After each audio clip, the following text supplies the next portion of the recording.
Good evening, members. I'm delighted to report we finally are live. So if you're sitting comfortably, then I'll begin. Housekeeping arrangements. Welcome to the meeting of the council this evening. Before we start, I would like to outline the usual housekeeping arrangements. If you wish to speak, please can you indicate that you wish to the chair. Please can you stand, if you're able to, when addressing the council. To enable your microphone, please press the middle button, which will turn green, and the microphone will light up red at the top. Please also remember to press the middle button when you finish speaking. It's particularly important that all members use their microphones so that the audio can be picked up for the live stream. In the event of the fire alarm sounding during the meeting, please stand and follow the meeting administrator to the fire evacuation point outside the building. Can I apologise to those people who were waiting for the live stream? It's only just gone live, hence the delay in starting the meeting, so apologies for that and to the members here tonight. I'd also like to remind you that this meeting is being live streamed on the Council's YouTube channel. I would like to politely remind all members that due to the nature of the Council's camera and microphone tracking systems, it is possible that you may appear on camera at times even when you may not necessarily be addressing the Council. For example, when the cameras are panning across the room or a colleague in your vicinity is speaking. Please be mindful of this at all times and act appropriately, including the use of your mobile phones. Thank you very much. Apologies for that. Right then, first item on the agenda, apologies for absence, please. Thank you, Chair. We've had apologies from Councillor Butler, Councillor Criswell, Councillor Gray, Councillor Howell, Councillor Jordan, Councillor Niche, both Councillors Ian Taylor and Simon Taylor, and I also had reported that Councillor Alban is running late.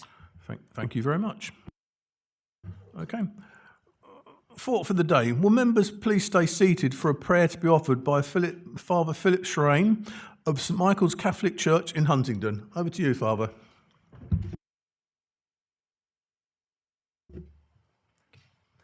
Good evening, everybody. I'm here to try and give you a thought. And some are other faiths, and maybe some profess no faith. So how do you give a thought for the day to take in everybody? Well, as a Catholic priest, I would turn to what the date is today. And today happens to be the feast day of Saint Teresa of Avila. Now, that might not start very hopefully for many of you. She was born in the 16th century. She was a woman, a very extraordinary woman in a man's world. Born in 1515, and she was determined, against her father's wishes, to join the local convent. And so she did, and she lived there for 25 years. Unremarkable life.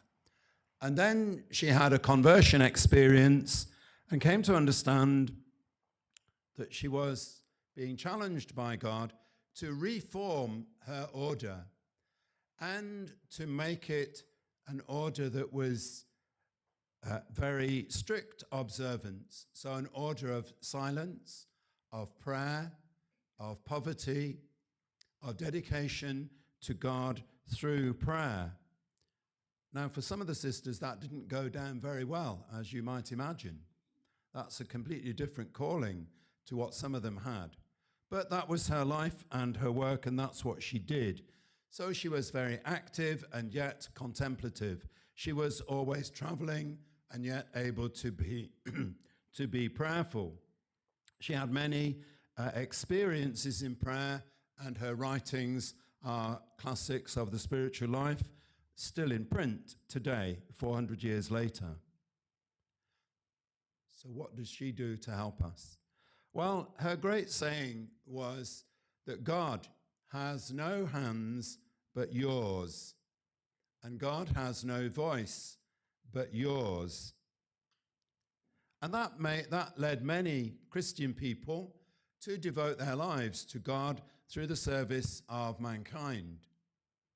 That might not work for you, but it seems to me that it would be equally true to say that the people who elected you have no hands but yours. They have no voice but yours. So you are entrusted as members of the council on behalf of the people who elected you to do your work. And so St. Teresa would say, then you must do it in the best way that you can. Seeing yourselves as people who are working for other people, that you are their hands, you are their voice in all that you do, making our local community a better place to live and to be. So let's conclude with a prayer. We ask God our Father to guide you this evening, to guide your meeting, to help you to listen to one another respectfully, to argue well, clearly, with dignity. We ask God to help you to be open to new ideas and new ways of working for your council and for the people of the 4 towns that you represent. We ask God to guide you in the different areas of the work of the council to achieve the best results that are possible. And in all of this, we ask God to help us to see ourselves as servants of the people who have elected us and laid their trust upon us to work on their behalf. We ask this through Christ our Lord. Amen. And we ask St. Teresa to help you to achieve the best in all of the work that you do this evening. Thank you. Thank you, Father. Very much appreciated.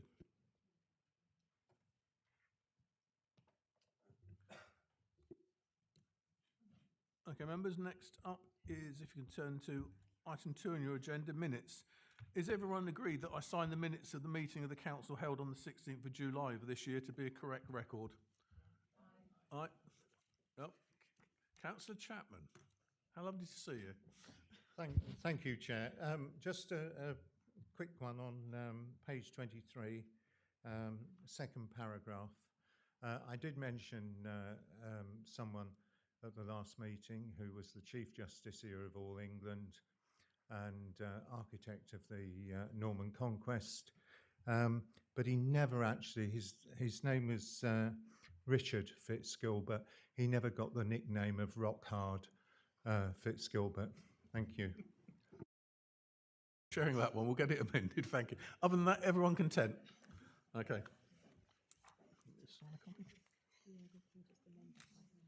Yeah, you amend it by hand afterwards, all right? Thank you. It was good. There we go, thank you.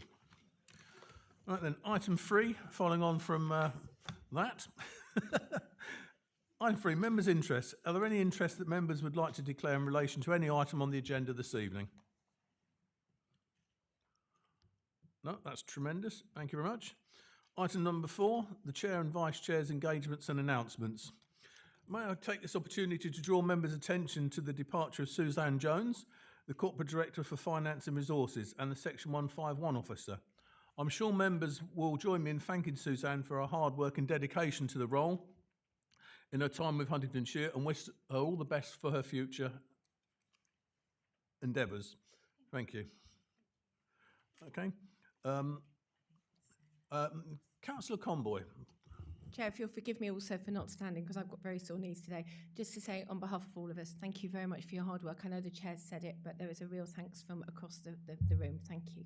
Wish you very, very well for the future. Councillor Martin. Thank you very much, Chair. Just to echo that on behalf of my group, and particularly Andy and I do appreciate the work and support you gave us doing the alternative budget in particular, but also the ICBs. I know many of on that side are not part of ICBs, but we are, and Suzanne really led on that side of the organisation, which was invaluable. And I will miss those evening meetings where Jeff and Eric shared their immense experience on the ICBs, and Suzanne, you had a similar experience. So we really do thank you for your help and support in that. Thank you, Chair. Thank you very much for that, councillors. Slightly off script now. Can I just thank members for all their support while I was away when I having my knee replaced, and all your good wishes. It was very much appreciated. Also, I'd like to thank the Vice Chair for chairing the meeting last time on my behalf. So it's very much appreciated there as well, Richard. Thank you. I'd like to also draw your attention to the Chair's engagements listed on page 31 of your agenda. These engagements, which I have undertaken since the previous council meeting held on the 16th of July 25. Anything on that? Thank you. Item number 5 is questions by members of the public. In accordance with Council Procedure Rule 10.1, there is now the opportunity for members of the public to ask questions of the Executive Leader or members of the Cabinet. I understand that we've received one public question submitted in accordance with our public question scheme. May I invite Kerry Portman to come forward and address her question to the Executive Councillor, and remind you that the questions and answers are limited to 2 minutes in duration. Thank you.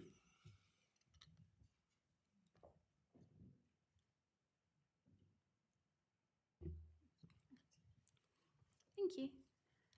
I was just wondering, when will Huntingdonshire District Council pass the motion to act as though being care experienced is a protected characteristic? Care experienced people of all ages are some of the most vulnerable people in society, facing disadvantages across all areas of our lives, from lower educational attainment, reduced earnings, an increased risk of loneliness, abuse, contact with the criminal justice system, housing instability and homelessness, and mental illness, self-harm, and suicide, which is one of our most likely causes of death. We are 360% more likely to die prematurely than our non-care experienced peers. Housing is a notable area that the District Council has direct influence. Looked after children are frequently moved across the country due to a lack of local placements. A third of care leavers become homeless within the first 2 years of leaving care, and 25% of England's homeless population is care experienced. I've been homeless 4 times in my life, the most recent time just a few months ago, which nearly killed me. All councillors and council officers are legally amongst our corporate parents, and LGA guidance encourages you to support us as you would your own non-corporate children. Passing this motion is a vital step in improving the quality of our lives and potentially even saving them. Okay, thank you very much. Would you like to stay there? Just Councillor Ferguson, can I ask you to respond to that, please? Yes. So thank you for your question. Yeah, and for sharing such a powerful and deeply personal account with us. We really appreciate it. I want to begin by recognising the courage it takes to speak so openly about your experiences, and by acknowledging the seriousness of the challenges faced by people who've grown up in care. Now, I don't have any personal lived experience of the care system, but I am the parent of an adopted child, and my son, Christopher, spent his early years in the care system, although even I cannot begin to imagine the full extent of the trauma that many care leavers face, both in care and after they leave the system. But I have seen something of the impact that early instability can have, and have deep sympathy and respect for anyone who's had to navigate life without consistent safety and support that every child, and I think every person, deserves. So thank you. When I was a county councillor, I voted in favour of a very similar motion to recognise care experience as a protected characteristic. I think that might have been brought by my friend Councillor Bywater, and if he didn't bring the motion, he certainly spoke very passionately in favour of it, which I appreciated at the time.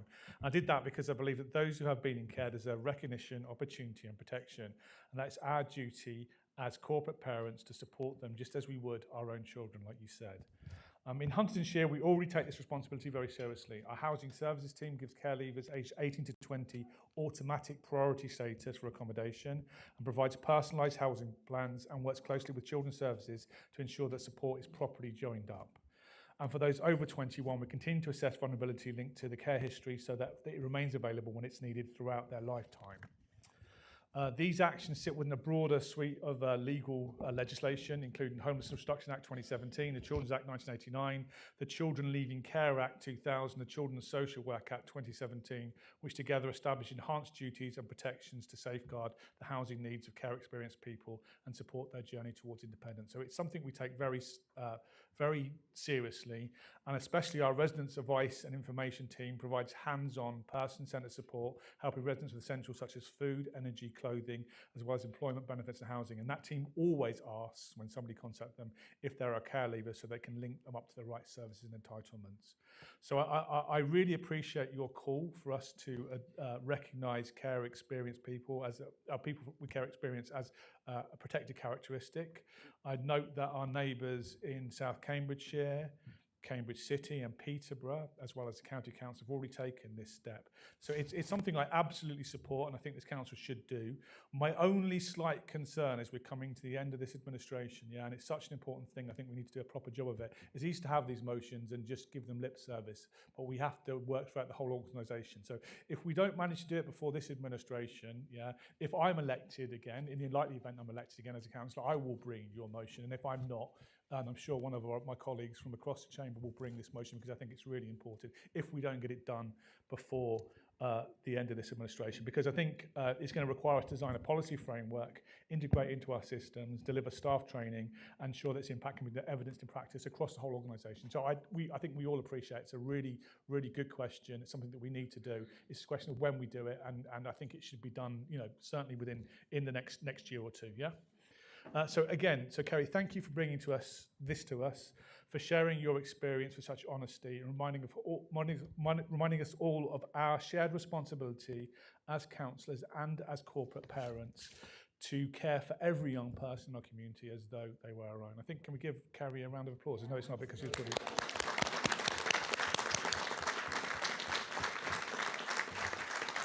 Thank you, Councillor Ferguson. Thank you, Kerry, for bringing that to us.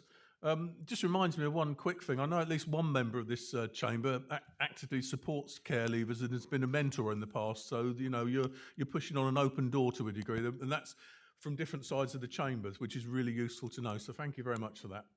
Okay, we'll move on now to item 6, questions to member of the cabinet. We're now moving on to the item where I can't read it. Hang on, where councillors may ask questions to members of the cabinet. Before we start, I remind you that all questions must be relevant to the matters for which this council has powers or duties, must not relate to an item which is included elsewhere in the council agenda, since that can be raised at that point of the meeting, should be limited to obtaining information or pressing for action, must not divulge or require to be divulged any confidential or exempt information, and must not exceed 2 minutes in duration. I would also like to remind you that if you'd like to take the opportunity to ask a supplementary question, can we ensure these are raised through the chair and not directly to the executive councillor? Could members also keep their questions and answers brief or succinct to allow full participation of all members? Thank you. Can I remind you that we've got 30 minutes on this? I think the agenda may say 15, but it's actually 30 we've got up to on this. I'm sure everyone will be thrilled with that opportunity. And we'll start now. Right, so Councillor Burke, please. Thank you, Chair. Having been in discussions recently with residents and business owners across St Ives following the implementation of CPE, I just wondered how this has impacted the income of car parking, and when that data becomes available to us, will that then lead on to more development of a parking strategy?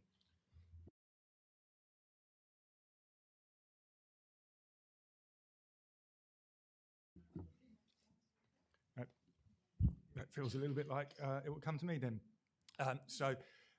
The number of tickets for CPE is known, and I think we've published those in the most recent members' briefing.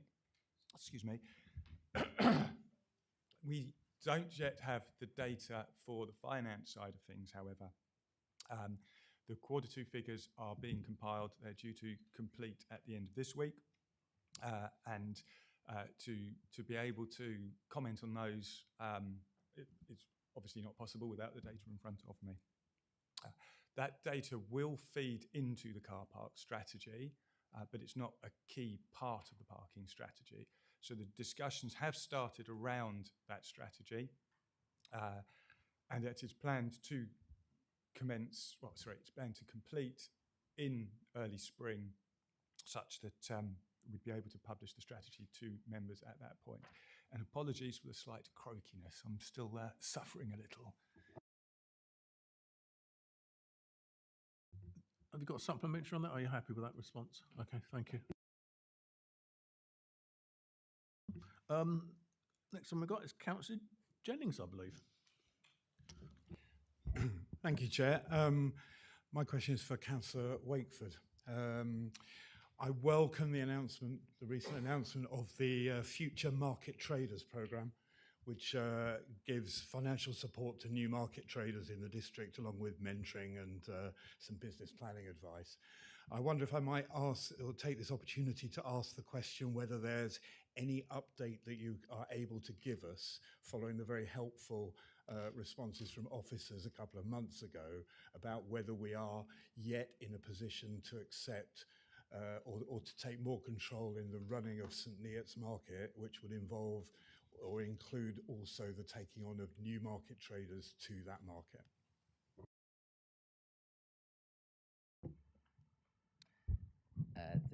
Thank you, Councillor Jennings, for your question. So I should make absolutely clear that I can take no credit for the first part of what you've referenced. The market service doesn't fall under my portfolio, but I'm equally pleased with the development that you've outlined. But in terms of the thrust of your question, which certainly is relevant to me, the question relates to the status of St Neots Market Square, which previously had been had a market operated under a charter held by the Rowley Foundation. We've taken ownership of that as part of our Market Towns work, partly to assist us in how the regeneration works on the square could pan out and to help save us money in giving us more control over flexibility for doing the works there, but also so it gives the council an opportunity, in line with our sort of wider commitments to supporting our market towns, to then take a proactive lead running a market there in the way that we do in some of our other market towns. The straight answer to your specific question as to the point at which we're able to take full control of that is that we hope we are nearly at a conclusion in terms of some legal and contractual discussions that I hope Councillor Jennings will forgive me if I don't go into detail about in public session, but I'm very happy to pick up with him to ensure he's up to speed offline privately. But certainly it has been a work in progress to regularise the position with the market traders in St Neots in line with our other market towns, and I do think we're nearly there. I hope that's helpful. Councillor Jennings. Thank you, Chair. That is helpful. I think it's really just it was this new fund and help and assistance to potential market traders coming online. Unfortunately, some of the small print behind that funding was that they had to take up a new pitch within 3 months of joining the programme, and so I was getting a little bit concerned how far we were down that route to be able to get to a position of taking on new traders. You know, it's something certainly that has been raised multiple times at the town council, and I know that officers have been working very hard behind the scenes, and I thank them for that. But thank you for your answer. Yeah, so if I may, Chair, I fully appreciate the value of the question, and with apologies that in public session I'm not able to give a more specific answer, but we are very much cited on the challenge and on the case. Thank you very much. We've got Councillor Hassell, followed by Councillor Pickering. Thank you, Chair.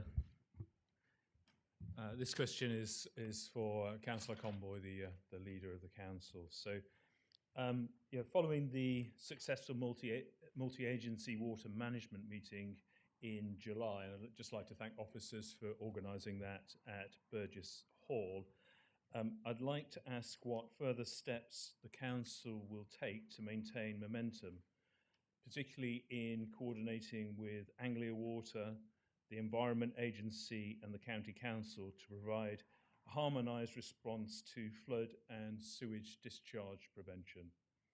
Residents remain deeply concerned about flooding and the infiltration of surface water into sewage systems, which leads to property damage, pollution and environmental harm. These concerns are growing, especially in light of the further Anglia Water bill increases, despite limited visible improvements. Can our leader confirm when the next multi-agency meeting will take place and how we're ensuring continued collaboration and accountability across agencies. Thank you, Chair. Councillor Conboy. Thank you. And again, if you'll forgive me for sitting, thank you very much for the question, and a very timely one as we head into the winter months when we expect higher rainfall, and I hope we don't have flooding, but we may well have more water than we had banked on. Certainly, you were right. The meeting that we held for towns and parishes was very well received and very well supported by our partners, who all have a contribution to make across the water agenda, and whether they're suppliers of water or whether they help us with managing water or responding to incidents. We haven't got a date for the next forum and conference where we'll bring people together, but you have given us the prompt, thank you, that we do probably need to get a date in the diary. Certainly, the ongoing conversations that I know our senior officers are having with our partners are continuing on a regular basis. And I know that from anecdotal information that some of the issues you raised, Councillor Hassel, are genuinely concerns for those organisations too. I don't think they've necessarily always got the ability to resolve them quite in the way that we would like them to, but they are acutely aware of the concerns of our residents. So we'll continue to represent those voices, thinking about the thought for the day. You know, that's a key part of what we do, and I will come back to you with the date for the next water conference. And for anybody who didn't manage to make it, I can thoroughly recommend it, just in terms of the practical advice, but also the inspiration of hearing what some of our communities are doing. And I particularly want to pay tribute to Councillor Gardner and his community in Alconbury, who are doing some remarkable things. And we all left the conference feeling that there was much to be learnt by the amazing work that's taking place there.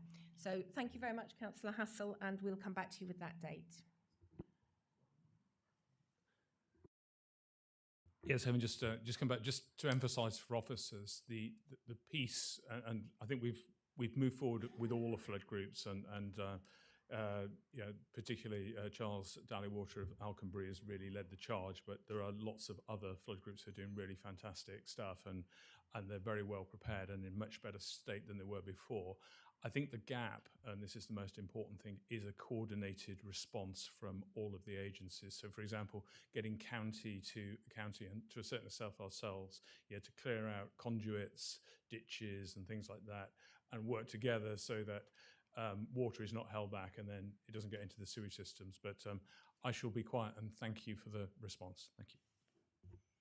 If I may respond, Chair, that's a brilliant opportunity for me to also remind people that one of the things that this council achieved on the back of some very significant local flooding in Christmas some years ago was the fact that actually now our residents can report any area where there is standing water that we would not reasonably expect there to be standing water. We can actually now report it on the County Council's Report a Fault website.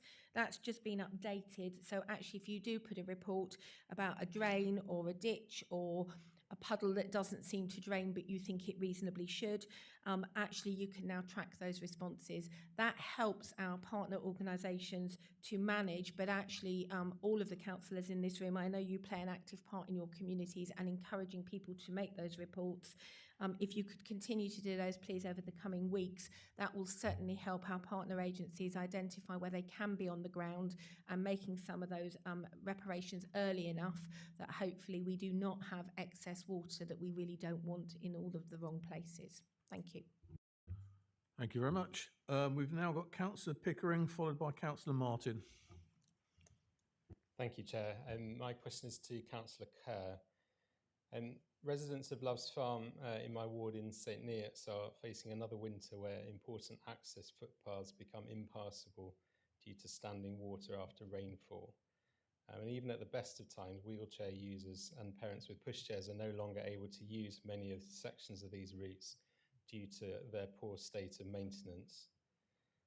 This is an issue that I've raised many times with officers over a number of years and with the previous portfolio holder, but we are yet to see any significant action.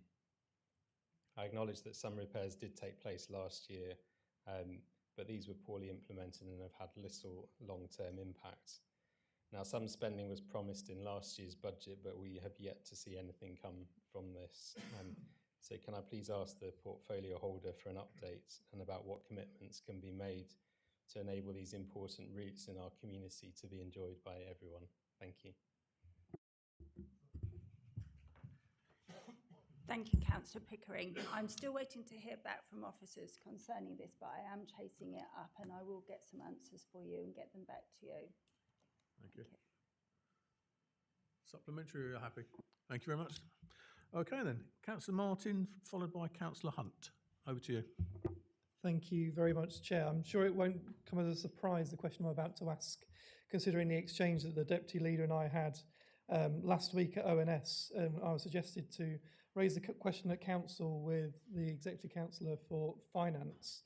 So, Chair, as we're all aware, earlier this year, the administration set and approved their budget, which included a clear proposal to change car parking charges following the introduction of CPE, civil parking enforcement. Yet months later, those agreed changes have simply not been implemented.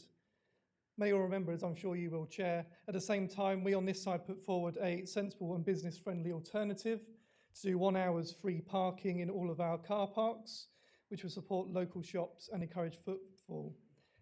Any deviation to the Council's approved fees and charges is not within the gift of the Cabinet alone, and it is a decision that must come back before this Council. So I ask the Executive Councillor for Finance why his administration has chosen to quietly ignore a decision that they themselves wrote in their own budget, and in doing so, bypass the proper democratic process of this Council. Councillor Mickberg. I'm sure Councillor Martin will be delighted to hear that we're not ignoring it.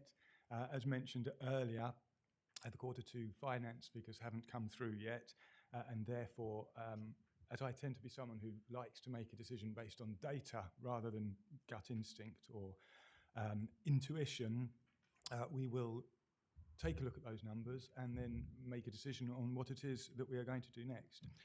In the background, work has happened to prepare all of the other items and to gather the rest of the data, including conversations with the two key supermarkets who we do the reimbursement schemes with. So once that all comes through, we will make a decision as Cabinet, and then depending on the decision, which will be one of two, it will either carry through or we will come through full council to not put that increase into place. Supplementary. Thank you very much, Chair, and I appreciate the response. But what it does quite clearly show is that they haven't read their own budget, because in the budget it quite clearly states as soon as CPE comes in, the changes will be made. Now, I don't disagree with the approach that's being taken of holding back and pausing, looking at what happens before making a decision. That would have been the right decision in the first place. But the budget is quite clear that as soon as CPE comes in, the prices will change. That is your decision. That is a decision of this administration on this side. If they don't know their own budget, then we've got an issue. Thank you, Chair. Thank you. Response? There's a very famous economist who was actually based just down the road in this little place called Cambridge. And he had a quote that I quite like that says, when the facts change, I change my mind. Why? What do you do? I think if you blindly bludgeon your way into something because 12 months ago you had a crystal ball that gave you perfect foresight, you could certainly be accused of making poor decisions. So also in the round of trying to be a good negotiator with the CPCA who are attempting to do something in this realm, it just seems more prudent perhaps just to hold back and to make a good decision rather than just a decision. Councillor Hunt then, followed by Councillor Tevlin. Thank you, Chair. And my question is to Councillor Kerr. So the water quality of our rivers is something that really matters to residents in Huntingdon East as a really common topic on the doorstep. The main source of pollution is from the actions and inactions of water companies, which is what one of the previous questions touched on, but another source can be from sewage dumped from riverboats. HDC owns a number of moorings across the district and does a really good job of encouraging residents of longer-term moorings not to dump waste. However, the majority of HDC moorings are shorter term and therefore currently don't have signs around this issue. Please could the portfolio holder therefore consider the possibility of this council adding simple signage requesting river users not to discharge waste from shorter term HDC moorings? Thank you, through you, Chair. Yes, I've spoken with the officers about it, and we're producing some signage now. We're starting with Riverside Park, and the signage will go up relatively quickly. You're right, sewage dumping in the river is awful, and we need to minimise it, particularly around the towns. And it's a priority. Thank you for your question.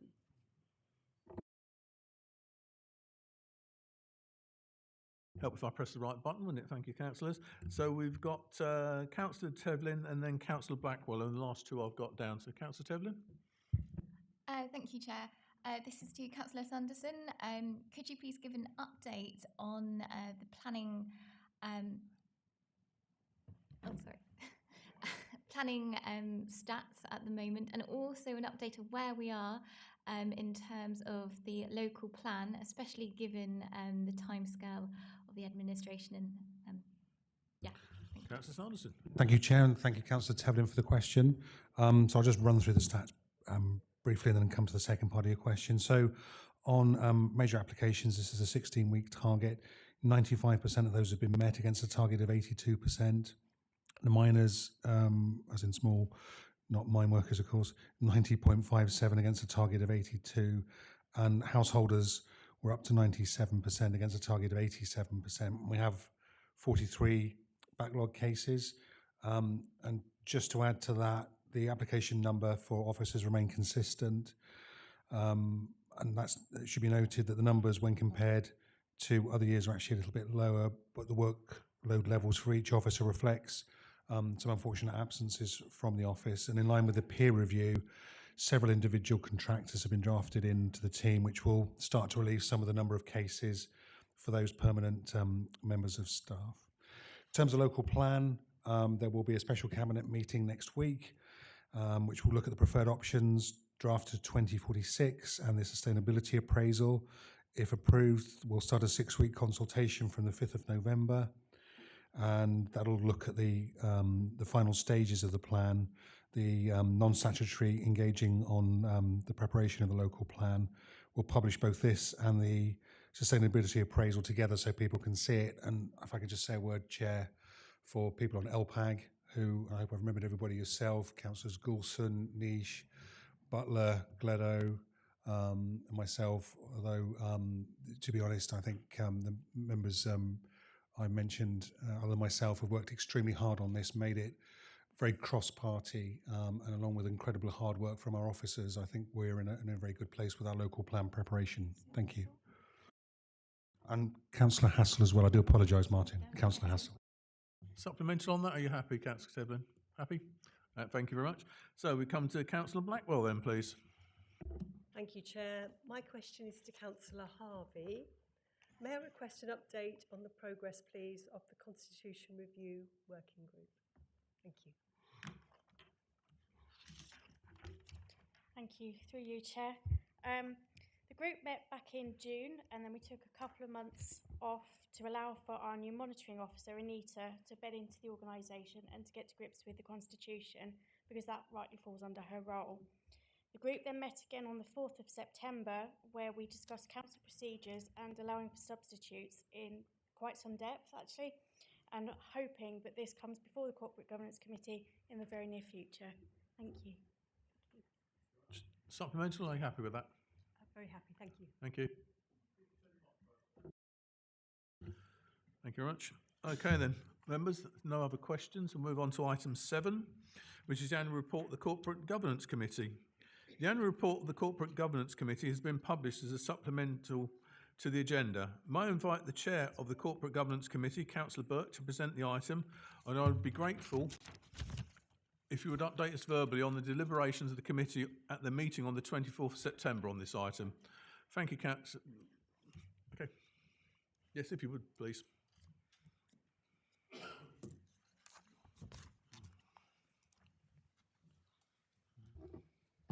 Thank you, Chair.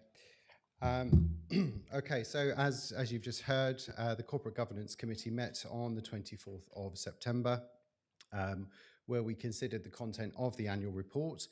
I'd like to thank members who contributed to making amendments to the report, which you have now all seen.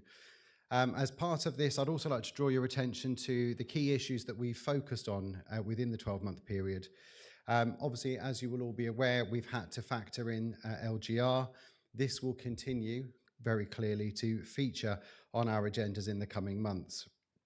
Great consideration and action has been taken when it comes to risks for the council, and we are seeing a really proactive response from everybody in trying to mitigate those risks and bring those numbers down and make it look a little bit more green in terms of the colour scheme.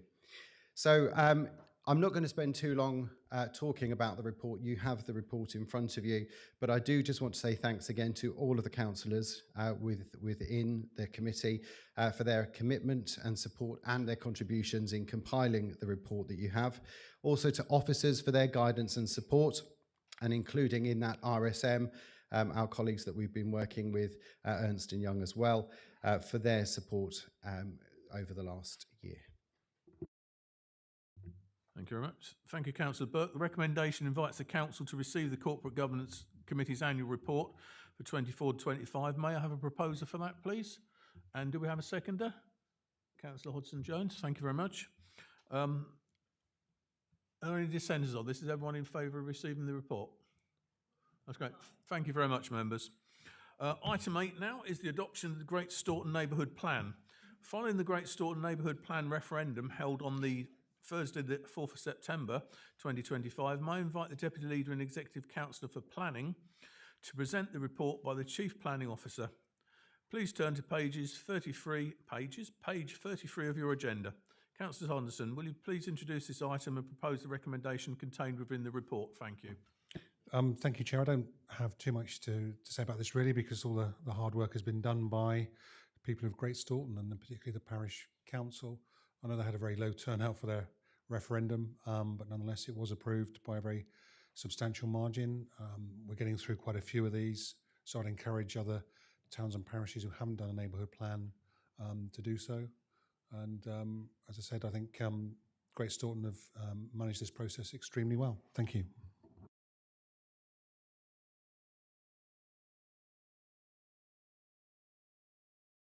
Apologies, get used to it. Councillor Corley, thank you for seconding that. Yes. If members are happy with that, yeah. Oh, Councillor Corley, would you like to speak? My apologies. Thank you. Thank you, Chair. Chair, members, I'm very pleased to speak this evening in support of the adoption of the Great Staunton Neighbourhood Plan. It's within my area. This plan has been several years in the making and reflects the dedication of a community that truly cares about its future.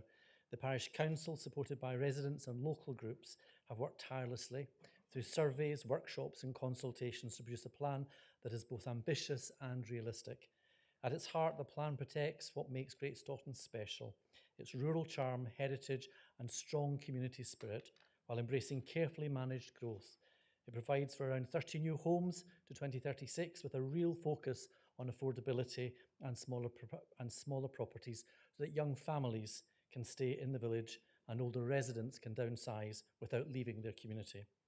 One of the most exciting proposals within the plan is the new NHS health facility. The existing surgery can no longer cope with local needs, and this plan provides a clear route for delivery of a new solution there. The plan also champions sustainability and climate resilience, protecting green spaces and habitats, promoting renewable energy, and ensuring development respects the village's distinctive character. In short, this is democracy working exactly as it should, a community shaping its own future in partnership with this council. I want to thank the Parish Council, the Neighbourhood Plan Group and everyone who took part. Their work sets a strong example to other parishes across Huntingdonshire. Chair, members, I'm proud to represent Great Staunton, and I'm proud to commend this plan to Council for adoption. It safeguards what we value most while ensuring the village continues to thrive for generations to come. Thank you. Thank you, Councillor. Anyone else want to speak on this? Okay, we have this before you now, and it's been proposed and seconded that we adopt it. Are all members happy with that? No dissents? Thank you very much. That's therefore put forward for adoption. Item number 9, appointment of the interim Section 151 officer. May I invite Councillor Britell, Chair of the Senior Officers Committee, to present the outcome of the meeting held on the 14th of October 2025 and the proposal for the appointment of the interim Section 151 officer. Owing to the fact that this meeting was only held yesterday, the report was also marked to follow on your agenda, and a copy has been tabled for those of you who received paper copies. Councillor Patel. Thank you, Chair.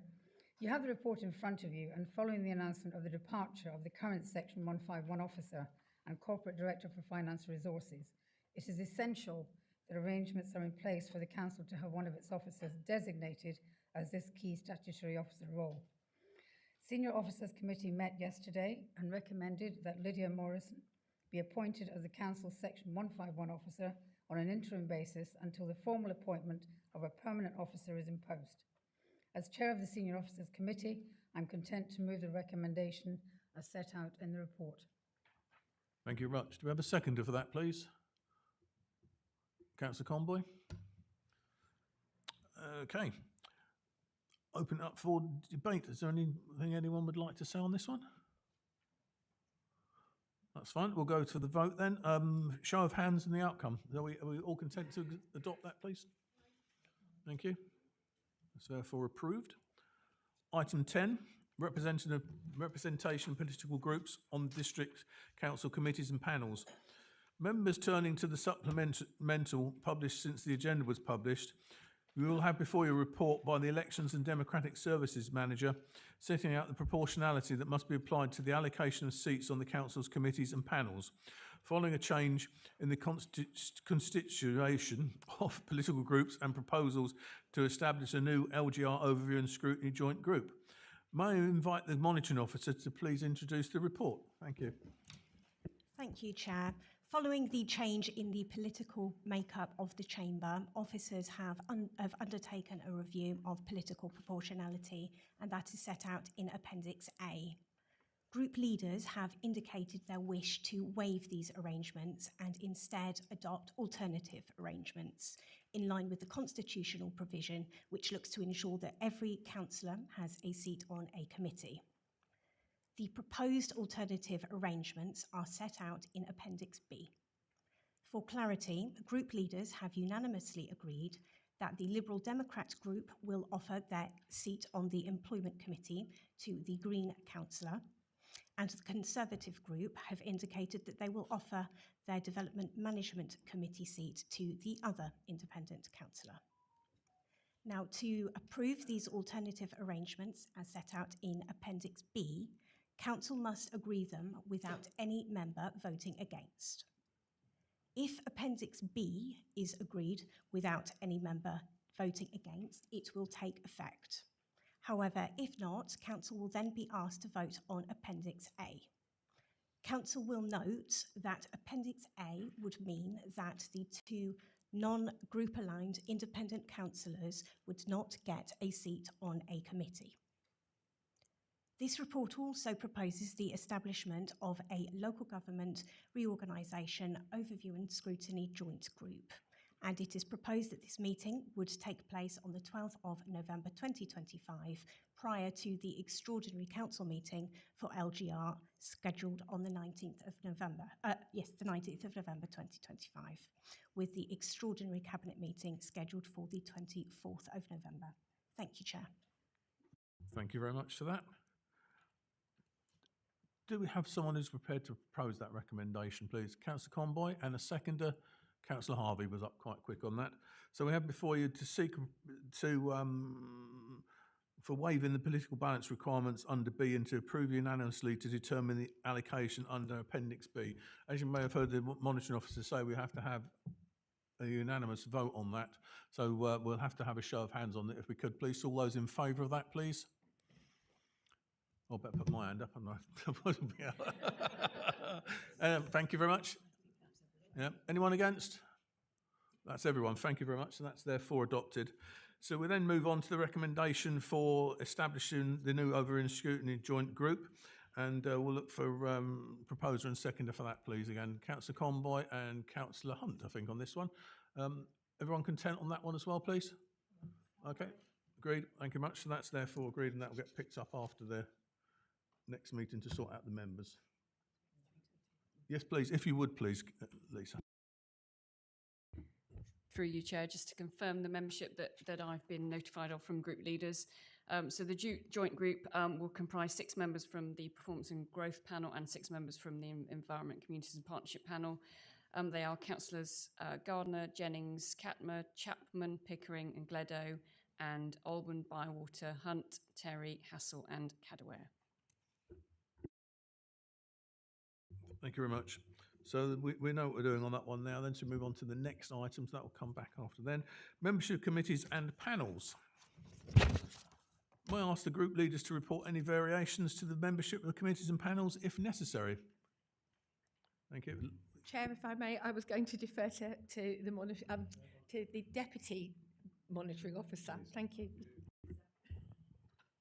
Thank you, Chair. Through you, in agreement with the group leaders. So just to confirm, as a result of the variation to proportionality as you approved under the previous item, you are, just to confirm that group leaders have indicated that Councillor Wells will be removed from Corporate Governance Committee.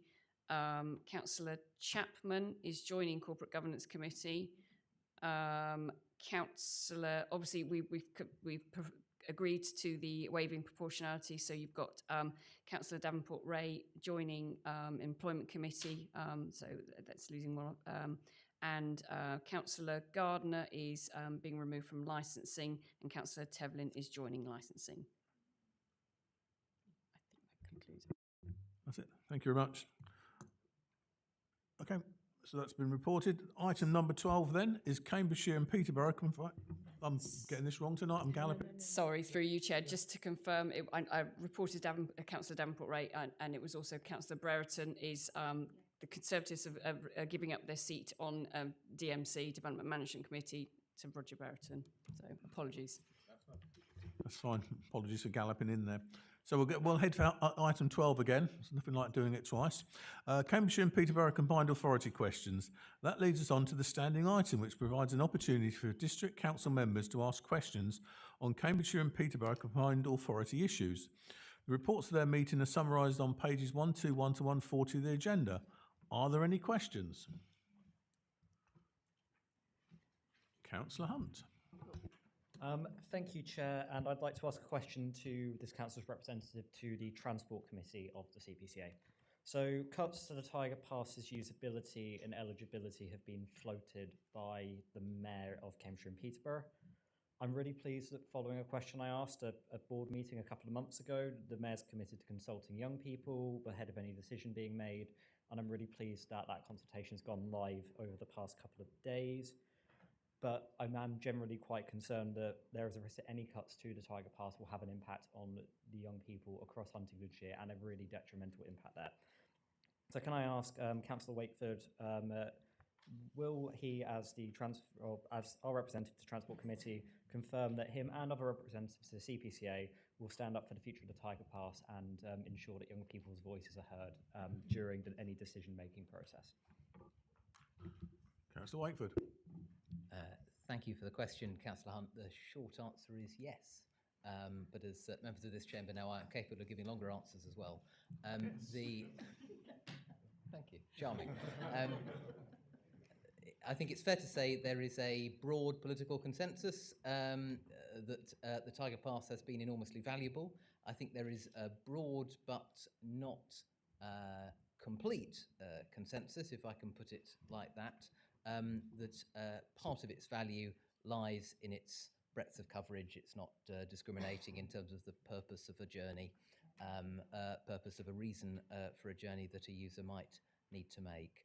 So it's certainly true, it's a matter of record, that when proposals to restrict its coverage were brought in the recent committee cycle, that's picked up in the decisions in the papers before us this evening, there was a robust challenge to that from ourselves, as well as, frankly, from representatives from a number of other councils.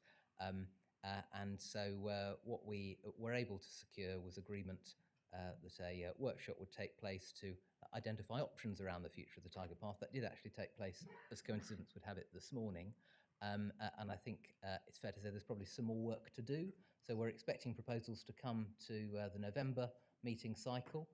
We've certainly made the point to the Mayor and the Combined Authority that actually this is valuable in its current form, and data has been collected. I don't believe it's been published yet. I'm sure Combined Authority will publish it, but suffice to say, Councillor Hunt will be shocked to hear that you ask young people questions and you get rather helpful answers. And it turns out that an awful lot of users of the Tiger Pass not only value it enormously, but use it for a wide range of different things.